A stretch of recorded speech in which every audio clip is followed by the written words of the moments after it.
Hi అండి, అందరికీ నమస్కారం. సింపుల్గా చికెన్ పులావ్ అయితే ఈజీగా అయిపోతుందండి. సో మొత్తం అయితే కలిపెట్టేసి చేసేసుకోవచ్చు. దమ్ బిర్యానీ కన్నా ఈజీగా అయిపోతుంది. సో దమ్ బిర్యానీ తినే కన్నా ఇట్లా సింపుల్గా చికెన్ పులావ్ కూడా అద్దరిపోయే టేస్ట్తో చాలా బాగుంటుంది అనమాట. సో ఇప్పుడైతే ఒక అర కేజీ అంతా బాస్మతి రైస్ తీసుకున్నాను. నాకు ఈ లోటా రైస్ అర కేజీ పట్టిందనమాట. సో ఇవి తీసుకొని 2-3 సార్లు శుభ్రంగా వాష్ చేసుకొని ఒక పావు గంట సేపు నానబెట్టుకుంటే ఈ రైస్ అనేది పొడి పొడిలాడుతూ బాగుంటుందండి.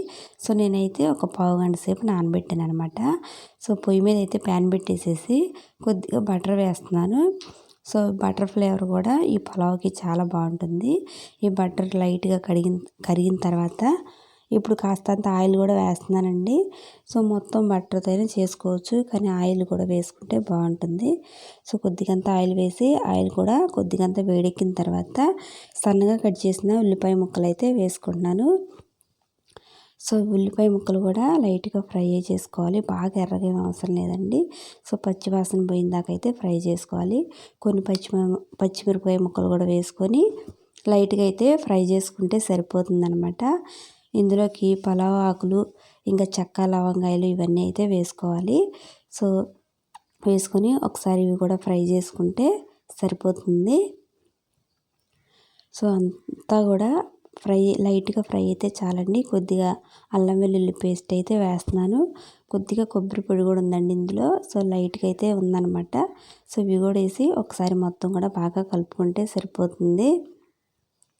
సో చూడండి, మరి బ్రౌన్గా కాదు, లైట్గా ఫ్రై చేసుకుంటున్నాను.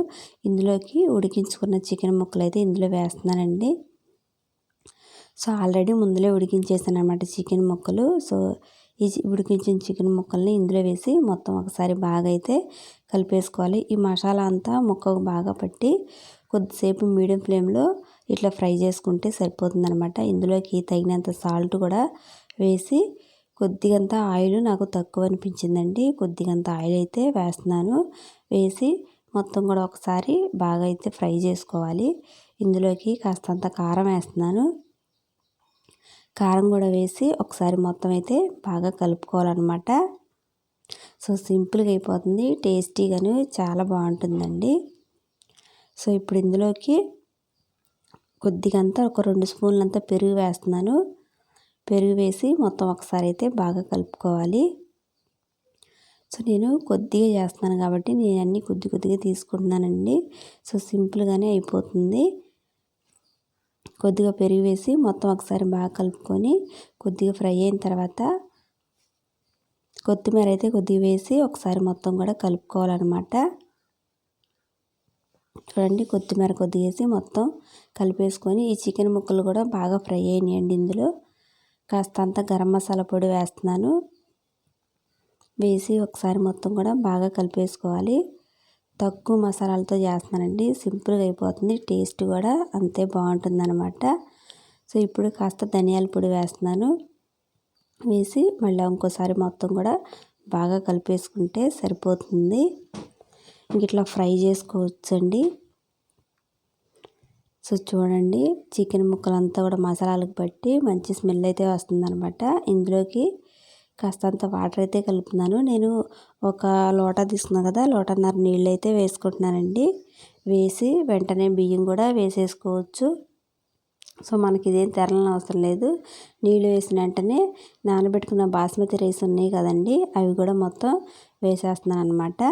వేసి మొత్తం ఒకసారి కలుపుకొని ఎంతో సమయం అయితే పట్టదండి, ఒక పావు గంట 10 నిమిషాల్లో అట్లా అయితే అయిపోతుంది అనమాట.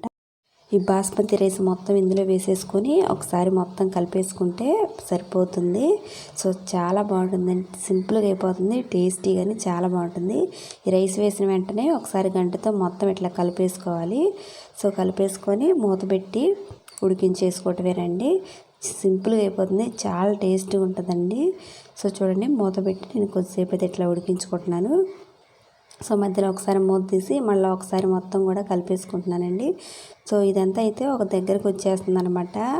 సో మొత్తం ఒకసారి కలిపేసుకొని పెట్టుకుంటే మనకి ఈవెన్గా మొత్తం అయితే ఈ ఆయిల్ ఇదంతా కూడా స్ప్రెడ్ అయిపోయి ముక్కలు కూడా వైపు రాకుండా బాగుంటుంది అనమాట. సో మరి మొత్తం బాగా గిరగిర తిప్పకుండా సింపుల్గా ఇట్లా తిప్పేసుకోవాలి.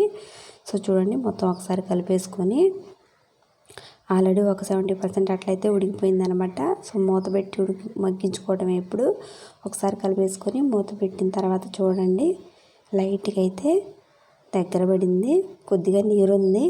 సో ఇప్పుడు ఇంకా మూత పెట్టుకొని ఒక 5-6 నిమిషాలు ఉంచుకుంటే మగ్గిపోతుంది అనమాట. సో సింపుల్గా చికెన్ పులావ్ అయితే టేస్ట్ కానీ చాలా బాగుంటుందండి.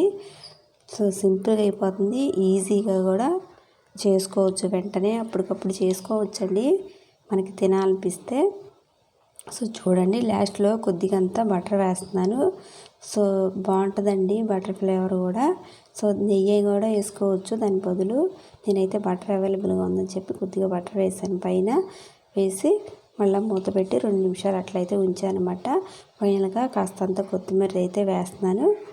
సో వేడివేడిగా చికెన్ పులావ్ అయితే రెడీ అయిపోయిందండి. సింపుల్గా టేస్టీగాను చాలా బాగుందనమాట. సో అండ్ కొత్తగా రండి మా ఛానల్ చూస్తున్న వీడియోని లైక్ చేసి సబ్స్క్రైబ్ చేస్తారైతే అనుకుంటున్నానండి. చూడండి, వేడివేడిగా చికెన్ పులావ్ అయితే రెడీ అయిపోయిందండి. సో తక్కువ మసాలాలతో సింపుల్గా చేసుకోవచ్చు. సో మీరు కూడా ఒకసారి ఇట్లా ట్రై చేయండి, చాలా బాగుంటుందన్నమాట. సో అప్పటికప్పుడైతే ఈజీగా చేసుకోవచ్చు. అండ్ వీడియో నచ్చితే లైక్ చేయండి, అలాగే మా ఛానల్ కూడా సబ్స్క్రైబ్ చేయండి. వేడివేడిగా చికెన్ పులావ్ అయితే రెడీ అయిపోయింది. ఇందులోకి పెరుగులోకి అయితే చాలా బాగుంటుందన్నమాట. సో చూడండి ఎంత బాగుందో, చూడటానికి బాగుంటుంది, తినటానికి కూడా అంతే బాగుంటుందన్నమాట. ఈరోజు వీడియో